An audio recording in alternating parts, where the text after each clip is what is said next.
competition is heating up in self-storage, and it's heating up in a big way because there is something happening now at 1inch that could be going head-to-head with Ledger and their new innovation around their Stax product. So we're going to talk about that today. I think you guys are going to love this one. My name is Paul Barrett. Welcome back into TechPath. All right, so you think Ledger, and you've seen our videos on the Stax product, which is their new device, the e-ink device, looks like a little book, etc. Go back to our videos, check it all out. I think you guys are going to love it.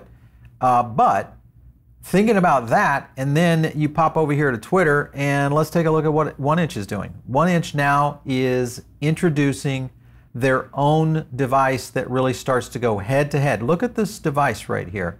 This really is a new hardware wallet component that could be kind of bridging the gap to next generation self-custody. And I think this is going to be the thing that will start to separate companies from others, and that is their self-custody solutions. So we're going to get into a couple of things here that I think you guys are going to love. Remember, if you guys haven't hit the like button, by the way, go ahead and smash the like button right now. It does help us out, but it also helps out others because it's a way that helps the discovery application inside YouTube. All right, so I want to thank our sponsor today, and that is Trezor. If you're looking at self-custody for any of your crypto assets, this is the place to do it. One of the things I really like about Trezor is the fact that you've got a couple of options. You can go with the Trezor Model 1, one of my favorites, but the one I really like is the Trezor Model T. This, of course, is another reason for self-custody is they make it so easy for you guys to actually do this. So first thing you got to do is just visit their website, trezor.io. If you want to get into using their software, they have a whole program and software called the Trezor Suite. It really makes it very simple to use and super affordable. So make sure and check this one out. It does help the channel out. Let's get over to the 1inch wallet. This is now a DeFi wallet integration into the 1inch app.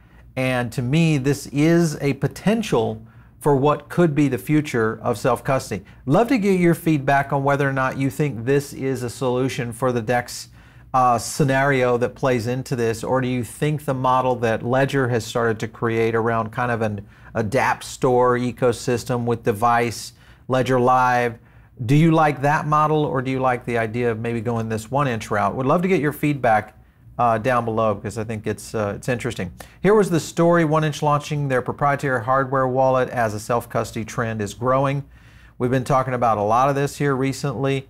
The wallet comes in 5 colors, including Hex Graphite, Sierra Blue, Silver, and Alpine Green. I think I would go with the Sierra Blue.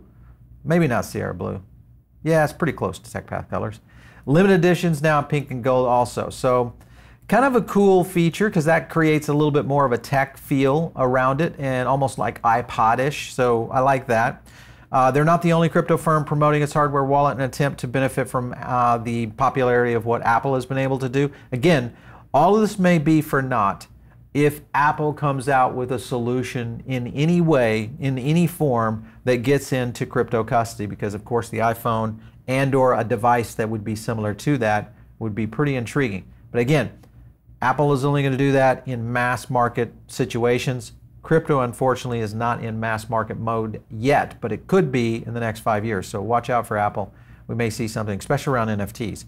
The NFT support has been added to the 1inch wallet, so that's another big advantage that plays into this. And at the end of the video today, I'll give you guys a full rundown of what I think needs to be in these new generation wallets. You know, I've got 8 points that you guys are going to, I think, look, and this might help you out in making a decision on which one you want. But this is a really cool, format. You've got assets. This is just showing some of the screenshots from the wallet themselves. Assets, NFTs, a little bit about the history. Kind of see how it flows through there. It's covering both support right now for Ethereum and Polygon, and more chains are coming soon. So this could get big in a very, very fast situation and create a little bit of competition, because I think until now, we haven't necessarily seen any real push for innovation around self-custody devices until this year. And I think this is one of those, again, that could play into it. Now remember, Nifty has already done this, but theirs is a little different. While it is already integrated into NFTs in a big way, you can kind of see it's more iPod-ish, meaning, it's a physical device that's pretty hefty.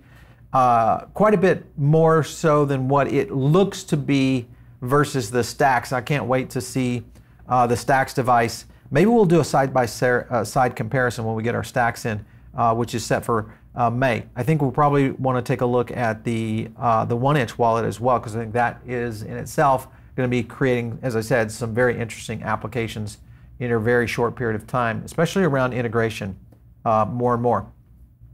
Let's take a look at the crypto wallet market to grow by now. Around 686 million is what people are saying. Again, I think this is an undershoot of what the real market could be. And when you think, 800, 700 million, I mean, let's go ahead and drop that up to, I'm thinking this is more in the tune of 2 to 6 million or billion in terms of opportunity here for self-custody. And the reason I say that is because I think this next layer of adoption that we'll see in the market, I don't necessarily think we're going to see just exchange, people jumping into the market. I think we're going to find more investors that either one were in the market in the last bull run, maybe had a Metamask breach or did something with a software wallet, or maybe were trusted into the exchanges and they're just not going to go that route this time. So I think you're going to see the old crowd coming back and they're going to reintroduce themselves, I think, into self-custody. So I think this could grow in a much larger base in terms of where this may go in terms of trend. This is some interesting stuff right here. This is on the, let me highlight this and I'll pop this up for you guys. So let me show you this on screen right here. Increasing availability, talking about the trend in the market. But notice a couple of things here. 82 cryptocurrency wallets were accessible in February 2021. In March 2022, over 81 million had used blockchain.com wallets, which made it easy to purchase Bitcoin, etc.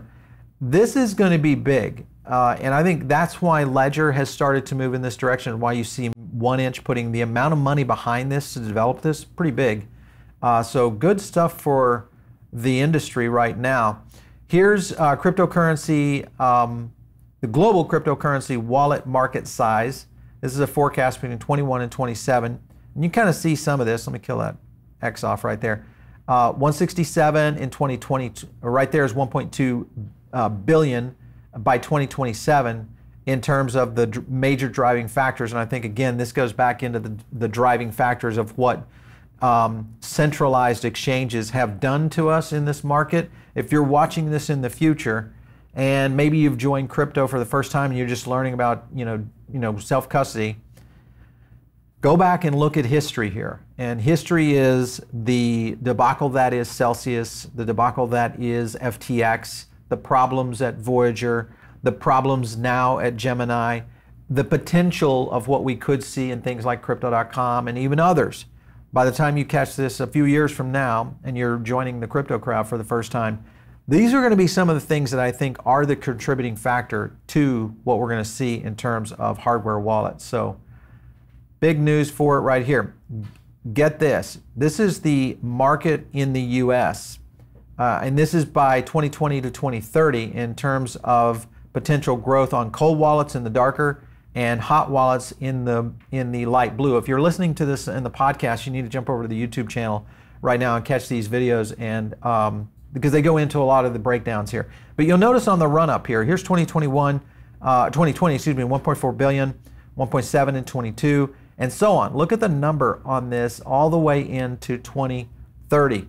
We're talking amazing growth for this. And this gets back to the point that we've talked about with Ledger is, and I think this is why 1inch has done it. Now, whether 1inch can actually dethrone Ledger, still a big question mark, because I think Ledger's strategy of going forward is much bigger, for sure. Remember though, guys, scam alerts out there all the time. Metamask, of course, is warning of new exploits. This is one of the reasons the software component is failing. It's one of the reasons that I think maybe Metamask and others will probably go the hardware route and at some point trying to at least fend off what we're going to see in terms of these potential growth. And don't forget, Zelle. Zelle and the mishap that Zelle had with Bank of America, absolutely just almost dismantling itself in front of us. And digital payments, I think, are going to be driving a lot of this. Imagine wallets going on where this is going into it. Look at the violation tracker right here on some of the biggest banks in the industry. And again, Bank of America leads the way. That's one of the biggest. All of these companies right here in this group, most of, I should say, are co-owners of Zelle, which has been kind of this big mess in digital payments. And I think it's going to continue to be a mess. I think blockchain fixes this, and check our video out on Zelle. I think it does fix it, and it does create some very interesting aspects to it. Thing you need, though, hardware wallet. So what would you say are the leading factors for you for a hardware wallet must-have? Here are my 8. You got to have trust, so you've got to build that. Now, Ledger has done a good job with that, all right? You got to have a large coin selection, absolutely must-have. That's where I feel like Trezor feels a little bit less than Ledger, is because of the coin selection. You got to have a dApp store, and I think that's something that Ledger is doing, but Ledger does not do a really good job at it right now because the UE or the UI, user interface, it just isn't there. You know, we need a UX that's really going to be intuitive, easy to use, because you've got to think about the next generation of people coming in. Larger display, I like the Stax model. Don't know if I'm in on the e-ink just yet. When I see it, I actually have a physical one in my hand, I'll make a decision. Touchscreen, I feel though, has got to be there for sure. Touchscreen must have. It's got to be able to fit in your wallet. I know that's going to be almost impossible and be able to do all these things, but if somebody were able to pull this off and get it into, you know, think about phones and how they've transitioned, you know, down to the size of phones that we have now.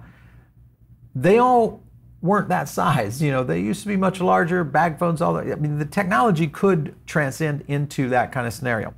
Number 7 is NFT compatibility and multi-chain must-haves. I think this is what we're seeing with Ledger. Most likely we're going to see this heavily with 1inch. And then exchange compatibility and being able to plug right in. Ledger has done a pretty good job with this, though I think they need more partnerships. 1inch, I don't necessarily think that would be a strategy for them because it's kind of anti what they do. So it would be, but I think the winner is and will have all of that. This is a good roundup for, you know, when you look at just hardware wallets in general. We're going to watch the 1inch evolution, what it might look like as they get more chains on it, more tokens, but more importantly, how those integrations start to play into this. This is going to be very, very critical in the near future. All right, if you guys are tuning in on the podcast, make sure and jump in over here on the YouTube channel. And of course, if you want to catch me, it's out there on Twitter, @Paul Barron. We'll catch you next time right here on TechPath.